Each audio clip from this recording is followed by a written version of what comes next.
Well, while we're talking about smiles, Oh, segue.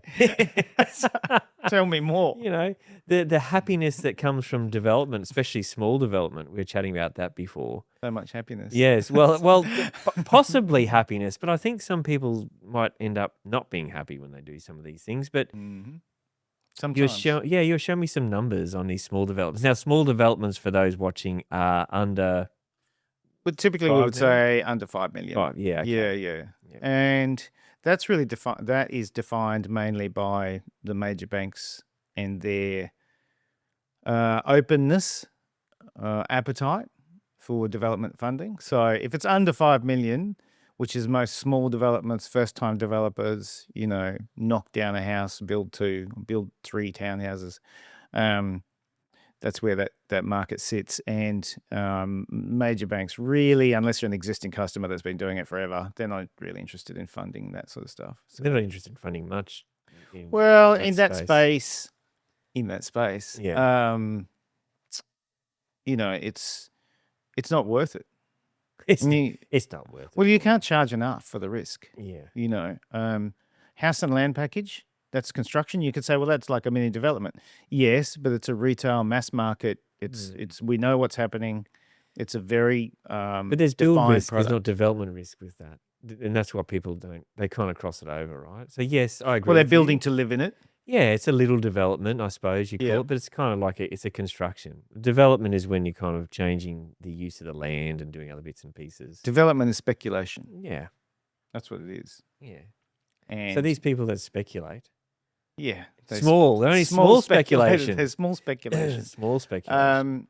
So there's a risk attached, obviously, to it. But to the most common developments that we see are buy one house, knock it down, split the block, or build 2 houses and split the block. Right. So split a block, that was pretty popular. Yeah. Sometimes people would do that and just sell the land. Yeah.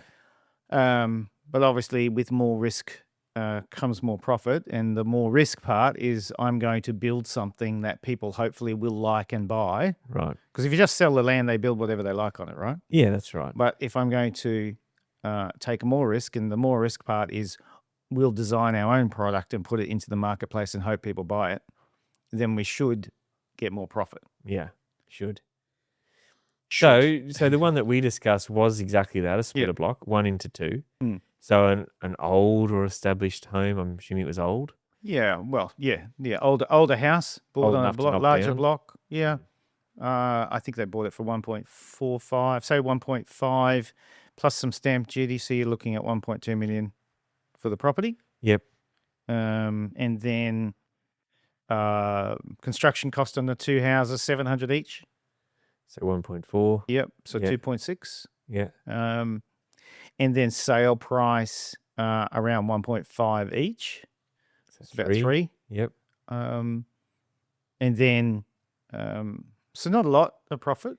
Not millions and millions. So we've got 2.6 in napkin costs. Yeah. To a 3 terminal value. Yep. So there's 400,000 spread. Well, and then there's some interest cost as well. There's interest. There's another 100 grand. Yeah, right. Right, because you got 12 months of construction.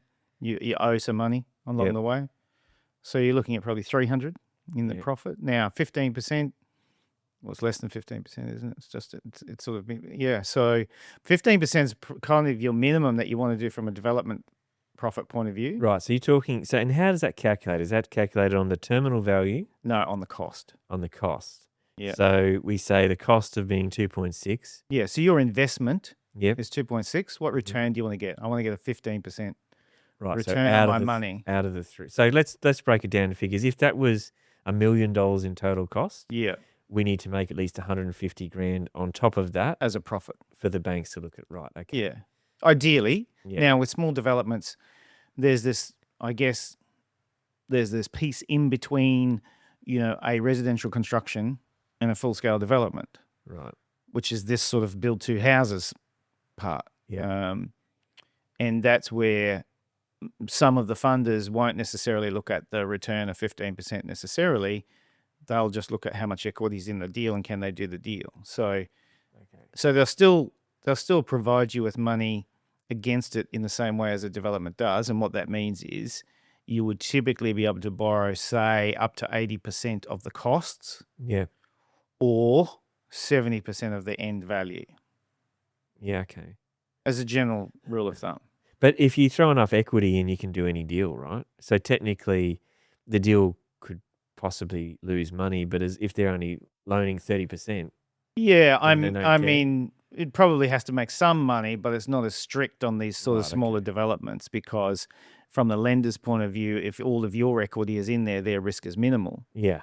If you don't make money, that's probably your fault as That's long what as I'm they get thinking. repaid. Yeah. Yeah.